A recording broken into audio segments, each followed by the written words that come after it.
Welcome to this 15-minute game playing against Super Awesome One.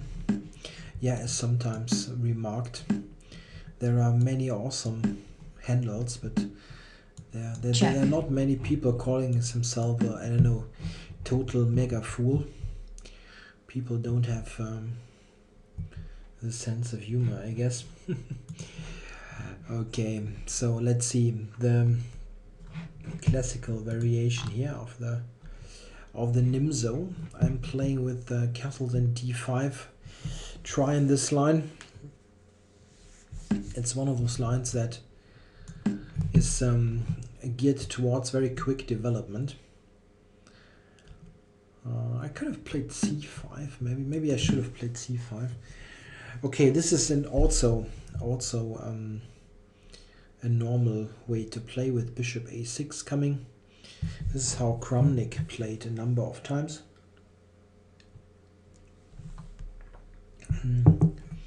The only problem for black, slight problem from a practical point of view, is that there are some variations here that are really very drawish, but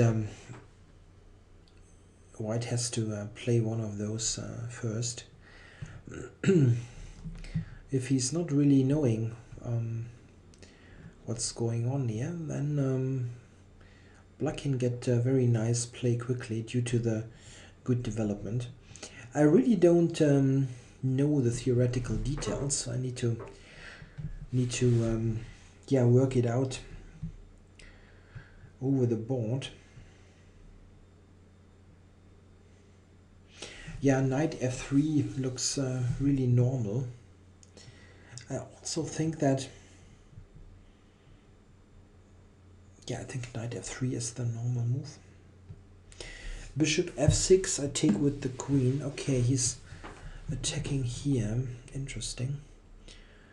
I'm not quite sure. What happens here? I can play bishop a6 here, yeah? If he takes c7, I'll take d4. This must be fine for me. This is fine for black. Okay, come on. There's no big use in spending time on that. Bishop a6 is the normal development anyway. And if he's not taking, then what kind of idea was this? He cannot really go. He can go to a4, yeah. Okay, this he can do. Maybe queen a4.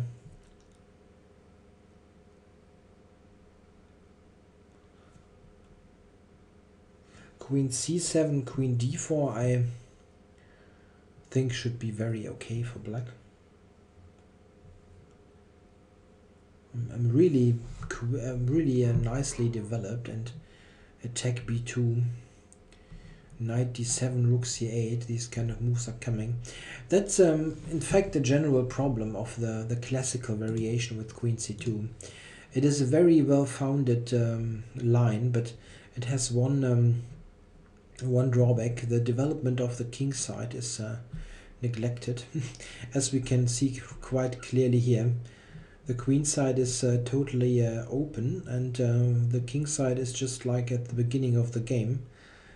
And this can really sometimes cost white dearly, this development problems. Okay, so let's see, what am I doing after queen a4? I think probably that queen d7 is probably a good reply. Queen d7, knight b d7 is not a problem. I can always play c5 later. Oh, he's really retreating. Interesting.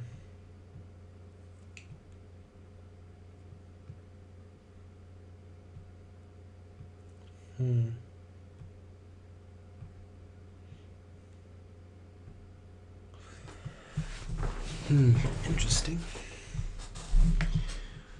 So probably just knight b to d7, yeah. Queen c7 is not really a problem.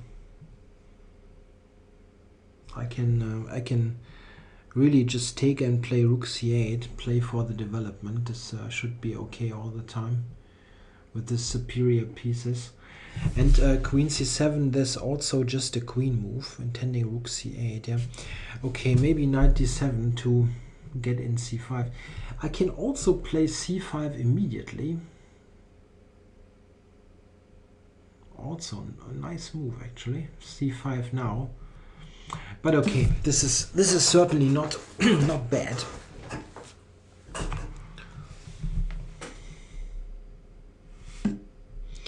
Yeah, now he's taking and doing that immediately. I wonder why.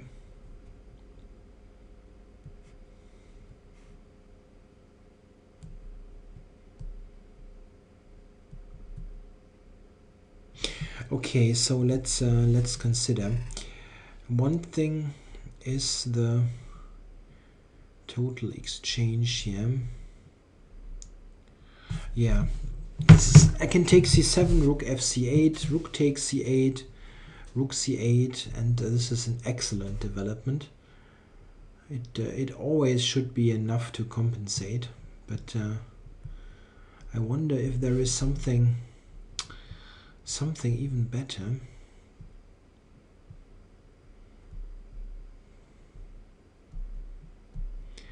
Yeah, I would like to play queen e7, but he has bishop takes f6. Bishop f6 is not so great to face.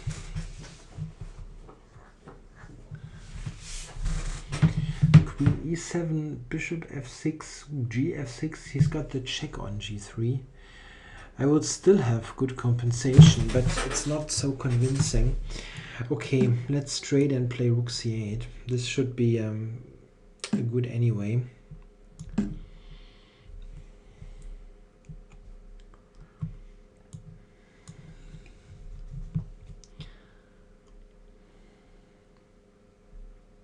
I don't believe in rook c1. I have knight e4 against that.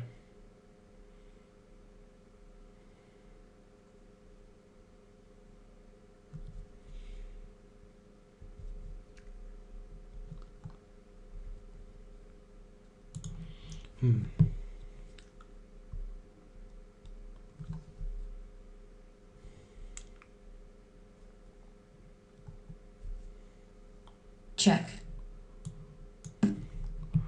Yeah, and yeah, how do you develop now? King d1 maybe, covering c2, but I have knight e4. Just one way to go.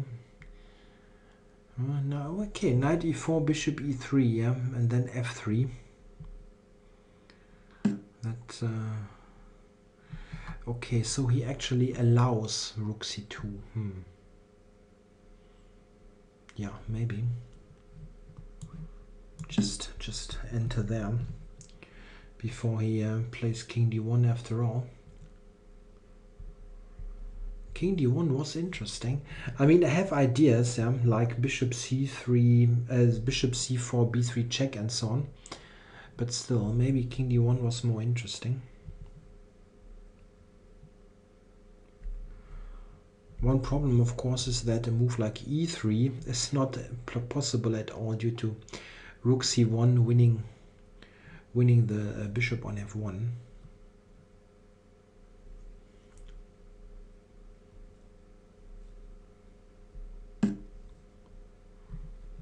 Yeah, so knight e4, I guess. It looks this looks very normal, very natural move. Centralizing the knight. And yeah, pretty much asking the bishop, where do you go now?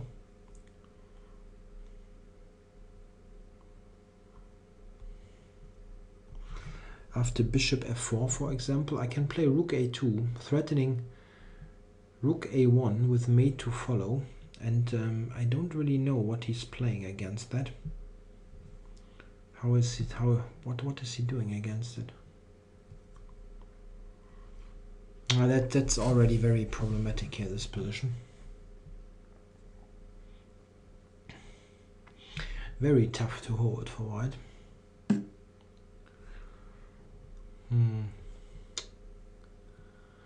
So rook a2, he's playing what exactly?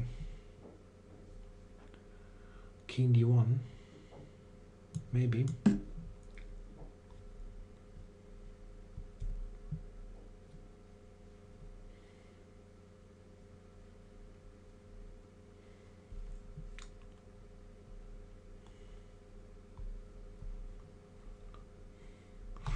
Don't you love to threaten checkmate? I always like to do that. The most, the crudest way possible, but if it's a good move and you threaten something directly, very often you should do that.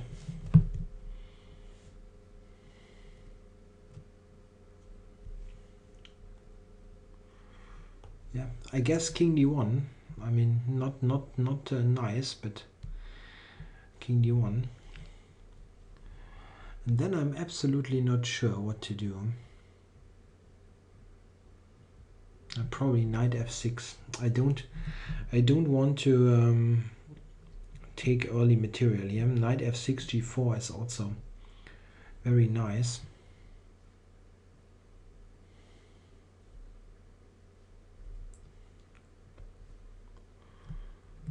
And there are, I mean, king d1. I also have knight c3 check, which is interesting.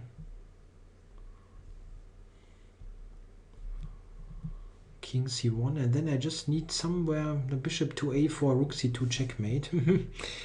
Funny. This is allowing a mate. Check. And I'm doing that. Yeah, okay. He needs to play king d1. I'm a bit surprised still. This wasn't the most subtle threat. Checkmate. But it was already, I think, beyond saving. I really don't think there is any way out there. Yeah, king d1. I thought knight f6 would be interesting, but this is also very valid. Threatening, if he does nothing, I'm going here and going for a direct mate here. Rook c2 checkmate. Yeah, and this will not end well. Yeah, okay, h4 is ridiculous. Just a simple move. This is the computer suggestion to continue. Yeah, white is just totally clobbered down here. So just one possibility. I thought this was also interesting. Okay, in fact the computer now gives an even better evaluation for that move. Yeah, it's just the old rule. Yeah, improve your worst piece. The knight on d7 is not attacking, and once it joins the action, this is the top line of the comp. g3, yeah, what a position. So just take here. Check. Winning the rook in the corner. Yeah, this simply wasn't playable, this pawn grab. I don't think rook c1 is such a great idea to start with. Maybe, and here probably to go here. It's I think better than to go there. Yeah, and this is just super risky. And I was surprised that he played this in 8 seconds. He had other ways to go. I mean, even this move, how strange as it looks, comes into consideration as it blocks the c-pawn for some time. Yeah, this however is leading to big trouble already, and this I don't think is possible. King d1 is certainly necessary, and then I thought here. I wasn't totally sure here, but after this I probably have I have this move, f3 knight d5. Yeah, fantastic position. Yeah, it's just a strong attack, even with quite some material traded. Check. Yeah, after this I think it's basically gone. Yeah, Black is just black is winning here. Okay, this was a blunder, but it's not much fun to defend in any case. Okay, hope you enjoyed it. Thanks for watching.